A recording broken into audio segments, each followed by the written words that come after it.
Hello everyone, myself Jitin Katari and this is day 78 of my 100-day challenge and this is the first day of my new series जिसमें हम पढ़ेंगे business concept के बारे में and these are the 14 points जिनके बारे में हम पढ़ने वाले हैं.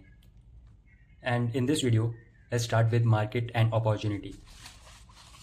तो मार्केट और अपॉर्चुनिटी क्या होता है?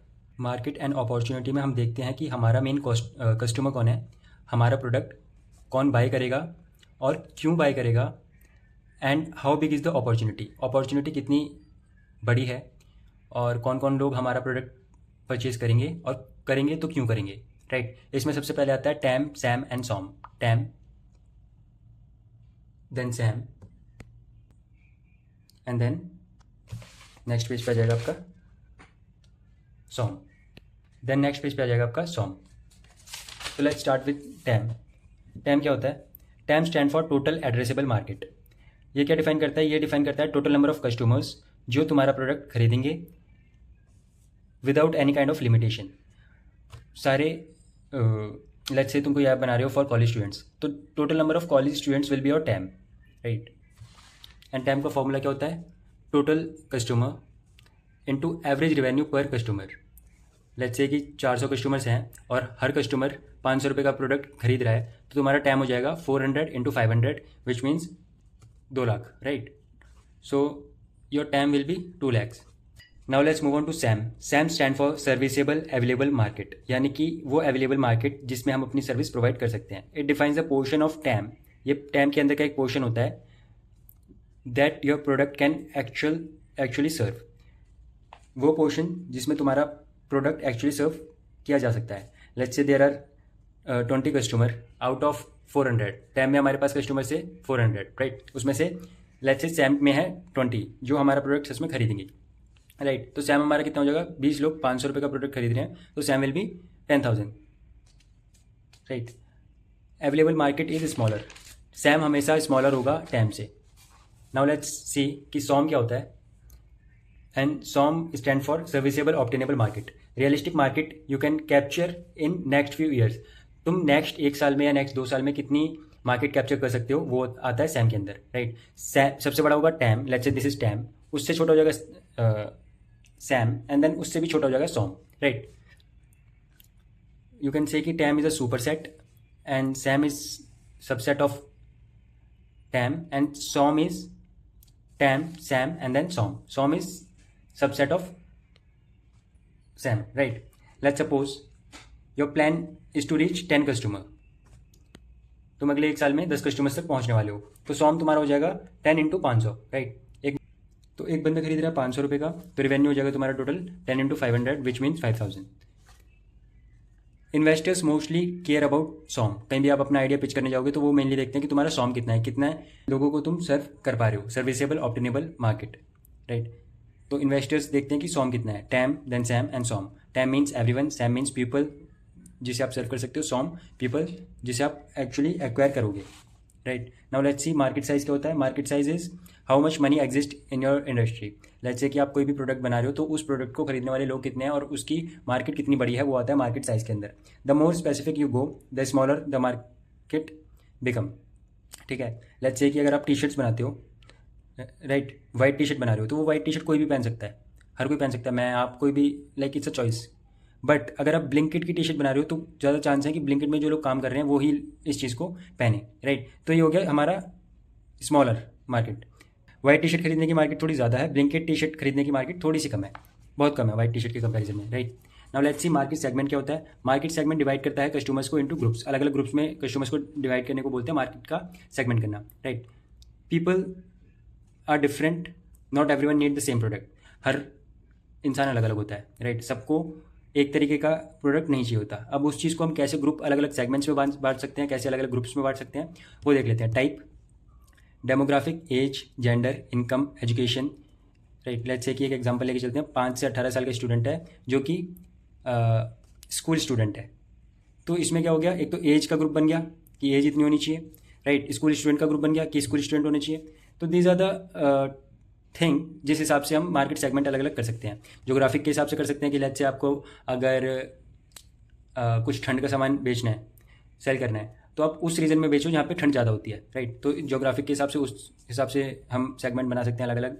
And similarly lifestyle, goal, personality, behaviour, इन सब चीज़ों पे अलग अलग हम सेगमेंट बना सकते हैं, जिस हिसाब से हम डिफाइन कर सकते हैं कि यहाँ पे हमारा प्रोडक्ट चलेगा, यहाँ पे हमारी इस प्रोडक्ट की मार्केट है, राइट। लेट्स से कि अगर हम लाइफस्टाइल में कोई महंगा कपड़ा सेल करें और हमारा मार्केट है ऐसी जगह का जहाँ पे काफ़ी पुअर पीपल रहते हैं, राइट, वहाँ पे मार्केट हो सकता है ना भी चले, right. Now let's move on to the next topic, target audience, the specific group you decide to serve. Target audience होता है कि किन लोगों को हम अपना टारगेट बनाएंगे, कौन सी हमारी ऑडियंस होगी जिसे हम अपना प्रोडक्ट सेल करेंगे, right. For example school student है सीबीएसई का और क्लास उसकी क्या होगी, बिटवीन 1 to 12, एज कितनी होगी 5 to 18, एंड उसे क्या चाहिए, गाइडेंस चाहिए। तो हम कोई भी ऐप बना रहे हैं जो कि स्कूल स्टूडेंट के लिए बना रहे हैं, तो हमारी टारगेट ऑडियंस कौन सी होगी, ये वाली। First of all we will check कि एज कितनी है, कौन सी क्लास में पढ़ता है, एंड स्पेसिफिकली इस सीबीएसई में पढ़ता है जिसके लिए हम प्रोडक्ट बना रहे हैं, एंड उसे गाइडेंस की नीड है या नहीं, तो वो हमारी टारगेटेड ऑडियंस होगी, right. This become your targeted audience, right. Target audience, अब देखते हैं कस्टमर पर्सोना क्या होता है। This is very much similar to target audience, but ये क्या होता है, कस्टमर पर्सोना इज जनरली एक हम कैरेक्टर ऐसा बना लेते हैं कि this is the main character, और इस हिसाब से अब हम चलेंगे और इसे हम लेके चलते हैं कि लेट्स से हमने एक कैरेक्टर बना लिया जतिन, जिसकी एज इतनी है, स्कूल ये है, ठीक है, जिसके पास क्या नहीं है, वो लेक्चर समझ नहीं पाता, बैकलॉग से डरता है, ठीक है, बैकलॉग आ रहे हैं उसके, वीक इंग्लिश है, ये सारी उसकी प्रॉब्लम्स हैं। तो अगर हमारा प्रोडक्ट ये प्रॉब्लम सॉल्व कर रहा है इस स्टूडेंट की, राइट, तो हमने क्या कर लिया, एक कस्टमर पर्सोना बना लिया कि ये हमारा एक कस्टमर है, आइडियल कस्टमर, राइट। ये हमारा एक इमेजिनरी कस्टमर है जिसे हम लेके चल रहे हैं प्रोडक्ट लॉन्च करने से पहले कि ये एक कस्टमर है, ये इसे हम अपना प्रोडक्ट सेल करेंगे, इसे ये प्रॉब्लम होनी चाहिए, ये इस कैटेगरी में आना चाहिए और हमें इसे रीच आउट करना है for selling our product, right. तो this is customer persona. Now let's see कि आईसीपी क्या होता है। ICP stand for ideal customer profile, the perfect customer who get the most value from your product and is most likely to buy it. एक ऐसा customer जिसे आपके product की need है, जो कि आपका प्रोडक्ट खरीदेगा ही खरीदेगा, जो आपके प्रोडक्ट का यूज़ करेगा पूरी तरीके से, एंड वो एक आइडियल कस्टमर है जिसे आपकी सर्विस चाहिए या फिर जिसे आपका प्रोडक्ट चाहिए। और it can be a like customer persona हमने इसी का बनाया था अपने आइडियल कस्टमर प्रोफाइल को देखते हुए कि ये हमारा आइडियल कस्टमर प्रोफाइल है, और इस हिसाब से हमने पर्सोना बना लिया। ये इमेजिनरी था but this is the ideal customer जिसे हम अपना प्रोडक्ट सेल करेंगे, राइट। अब देखते हैं डिफरेंस क्या होता है टारगेटेड ऑडियंस और आईसीपी के बीच में, आइडियल कस्टमर प्रोफाइल के बीच में। Targeted audience is broader, target audience में हम बहुत ब्रॉडर लोगों को देख रहे हैं, राइट। आईसीपी में हम सिर्फ एक वैल्यूएबल सेगमेंट को देख रहे हैं कि this is the ideal customer, वो ऐसा होगा। लेट्स से कि टारगेट ऑडियंस में हम सारे स्टूडेंट्स को देख रहे हैं, और आईसीपी में किसको देख रहे हैं, स्टूडेंट जो कि डील कर रहा है उस प्रॉब्लम के साथ जिसका आप सॉल्यूशन दे रहे हो, एंड वो परचेज कर सकता है, वो इतने पैसे लगा सकता है जितने का आपका प्रोडक्ट है उस प्रॉब्लम को सॉल्व करने में, राइट। नाउ लेट्स सी कि मार्केट रिसर्च क्या होता है। Market research is very very very very very important अगर आप एक स्टार्टअप स्टार्ट कर रहे हो, एंड इफ़ यू वांट कि आपको रिसर्च करनी चाहिए, even if you don't want, आपको करनी ही पड़ेगी कि आपका प्रोडक्ट कहाँ तक पहुँचेगा, कितनी उसकी कैपेबिलिटी है, किस किस लोगों को चाहिए, कितनों को नहीं चाहिए। नाउ द बेस्ट थिंग जो मुझे लगती है मार्केट रिसर्च की, राइट, अभी देखते हैं वो कैसे होता है, मेथड्स भी देखेंगे बाद में, लेकिन देख लेते हैं अभी है क्या।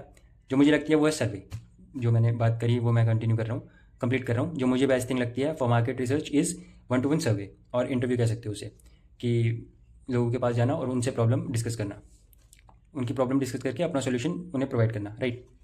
नाउ लेट्स सी कि मार्केट रिसर्च क्या होता है। कलेक्टिंग इन्फॉर्मेशन बिफोर स्टार्टिंग और ग्रोइंग अ बिजनेस स्टार्ट करने से पहले या फिर उसे बढ़ाने से पहले तो नहीं, स्टार्ट करने से पहले ही market research is very very very very very important. इसमें क्या क्या चीज़ें हम देखते हैं, आपके कॉम्पिटिटर्स कौन है, जिस मार्केट में आप जा रहे हो उसमें आपके कॉम्पिटिटर्स कौन कौन रहने वाले हैं, what do customer want, customers को एक्जैक्टली चाहिए क्या, what price are they willing to pay, उस सर्विस के लिए वो कितना पे कर सकते हैं। लेट्स से कि मैं एक कैब प्रोवाइड करवा रहा हूँ और उस कैब का मैं चार्ज कर रहा हूँ 1 लाख प्लस, तो लोग नहीं खरीदेंगे, राइट। मोस्ट प्रोबेबली अगर उसका ब्रांडिंग अच्छी हो रखी है तो खरीद भी सकते हैं। तो उसका प्राइस कितना होना चाहिए जो सर्विस प्रोवाइड करवा रहे हो। हाउ मैनी कस्टमर एग्जिस्ट, इस फील्ड में कितने कस्टमर्स हैं, जो कि टाइम सम और सॉम में आ जाता है कि कितने कस्टमर्स एग्जैक्टली हमारा प्रोडक्ट खरीद सकते हैं। What trend are growing, trend क्या चल रहा है उस हिसाब से लोग हमारा प्रोडक्ट खरीदेंगे या नहीं खरीदेंगे। मेथड्स क्या हो सकते हैं रिसर्च करने के, Google search, survey, interview, computer analysis, government report, Reddit या फिर किसी भी सोशल मीडिया डिस्कशन में या फिर कैसे भी आप सर्वे कर सकते हो, right. Now let's see customer discovery क्या होती है।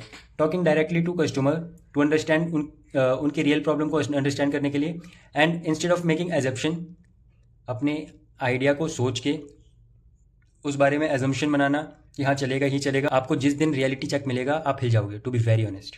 अगर आप ये सोच के चल रहे हो कि मैंने एक प्रोडक्ट बना दिया और वो चलेगा ही चलेगा विदाउट थिंकिंग कि मार्केट में क्या चल रहा है क्या नहीं चल रहा, जिस दिन आप लॉन्च करोगे, अगर आपने मार्केट रिसर्च नहीं करी और ये कस्टमर डिस्कवरी वाला पार्ट नहीं करा, ये वाला जो लिखा हुआ है, जिस दिन आप लॉन्च करोगे आपको पैनिक अटैक पड़ जाएगा, to be very honest.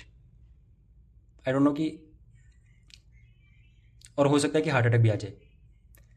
If you are investing in something, be clear with this कि उसमें कितनी मार्केट है और क्या प्रॉब्लम है।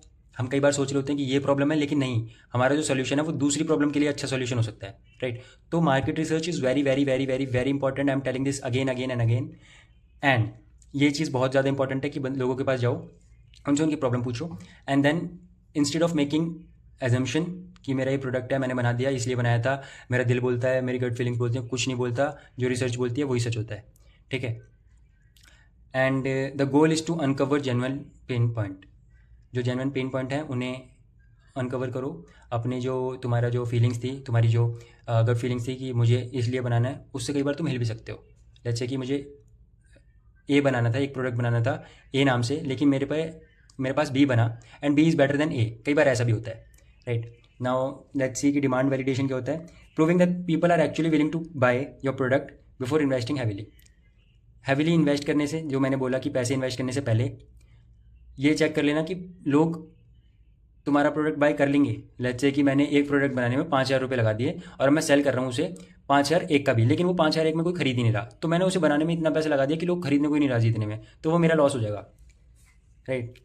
If you guys can understand this, तो मतलब काफ़ी सिंपल सी चीज़ है कि डिमांड उस चीज़ की है भी या नहीं है, और उस प्राइस में लोग खरीद पाएंगे या नहीं खरीद पाएंगे जितने में आप बना रहे हो। If you are creating this बहुत ही बड़े अमाउंट में और उतने में लोग नहीं खरीद रहे, तो it's a loss, it's genuinely a loss. It can be possible कि तुमने पहला प्रोडक्ट जो बनाया वो बहुत पैसों में बना, लेकिन प्लीज़ ट्राई कि जो दूसरा बने वो बहुत कम पैसों में बन जाए, या फिर जब हम मार्केट में लाएँ तो उसकी कॉस्ट इतनी कम हो जाए कि लोग उसे खरीद पाएँ, right. For example create a landing page.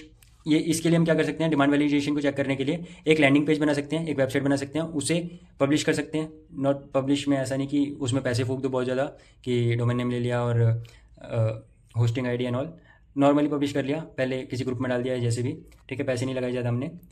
Then और क्या क्या कर सकते हैं, वेबिनार करवा सकते हैं फ्री, एंड पहले 10 प्रोडक्ट सेल करके अपने कस्टमर से रिव्यू ले सकते हैं कि कैसा था प्रोडक्ट और क्या क्या इंप्रूवमेंट उसमें चाहिए।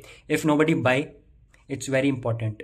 ये काफ़ी ज़्यादा बुरा लग सकता है लोगों को, but if nobody buy you may need to improve the product और solve a different problem. This is very very very very very important. अगर लोग नहीं खरीद रहे हैं तो you should solve a different problem change करो। और बहुत सारी चीज़ें हैं, ज़रूरी नहीं है कि जो तुम्हें लगा वो ही चलेगा, नहीं चल रहा कुछ और ट्राई करते हैं, ठीक है। तो इस चीज़ के लिए हमेशा रेडी रहना। ये मत सोचना कि मेरी गट फीलिंग्स बोलती हैं ये स्टार्टअप चलेगा ही चलेगा, ये करना है नहीं। कई बार टाइम के साथ वक्त रहते चेंज कर लो, अपने आप में बदलाव कर लो, अदरवाइज वक्त बदलाव कर देगा, right. I am just saying कि बहुत पैसा अगर किसी में लगा रहे हो तो उससे पहले सोच लो। Now let's move on to the next point which is product market fit, PMF। Your product solve an important problem so well that customer keep using it and recommend it to other. This is very important. सबसे बड़ी जो marketing होती है वो होती है word by mouth से। लोग अगर आपस में बोल रहे हैं कि हाँ यहाँ पे जाओ, ये वाला प्रोडक्ट बहुत अच्छा है, कोई भी दिक्कत है ये खरीद लो, अगर आपको ये दिक्कत है तो इस प्रोडक्ट पे जाओ। लेट्स से कि अगर आपका प्रोडक्ट सॉल्व करता है टैनिंग की प्रॉब्लम, तो लोगों की ज़ुबान पे होना चाहिए कि अच्छा टैनिंग हो रही है, ये वाला प्रोडक्ट खरीद लो ना। लेट्स से तुम्हारे प्रोडक्ट का नाम है ए, टैनिंग हो रही है ए खरीद लो, टैनिंग हो रही है ए खरीद लो। जितना ज़्यादा कस्टमर तुम्हारे बारे में बात करेगा, ठीक है, उतनी ज़्यादा तुम्हारी मार्केटिंग अपने आप होगी। और कस्टमर तब बात करेगा जब उसे सही प्राइस में बहुत अच्छा प्रोडक्ट मिल रहा होगा। तो प्लीज़ ट्राई कि ऐसा प्रोडक्ट मत बना देना कि लोगों ने एक बार खरीदा दूसरी बार आए नहीं। प्रोडक्ट ऐसा बनाओ लोग आएँ और आते ही रहें, राइट। अब इसके साइन क्या क्या होते हैं, कस्टमर रिटर्न रेगुलरली, कस्टमर बार बार रिटर्न कर रहा है तुम्हारे प्रोडक्ट पे। दे रिकमेंडेड टू द फ्रेंड, अपने फ्रेंड को रिकमेंड कर रहा है। पॉजिटिव रिव्यू आ रहे हैं उसके, इंक्रीज हो रहे हैं positive review. Sales happen with less efforts, this is very important. Sales में हम लाखों रुपये फूकते हैं, बट अगर सेल्स लेस एफर्ट्स के साथ हो रही है तो बेस्ट है. Retention is high and churn is low. So these are the points, and this is the first video of my new series, business concept series. That's all guys, and thank you so much for watching this series. Now let me show you my face. Thank you so much for watching this series, and continue करते हैं, बाकी episodes भी आएंगे and करते हैं कुछ अच्छा. So that's all for today and bye. So that's all for today and bye.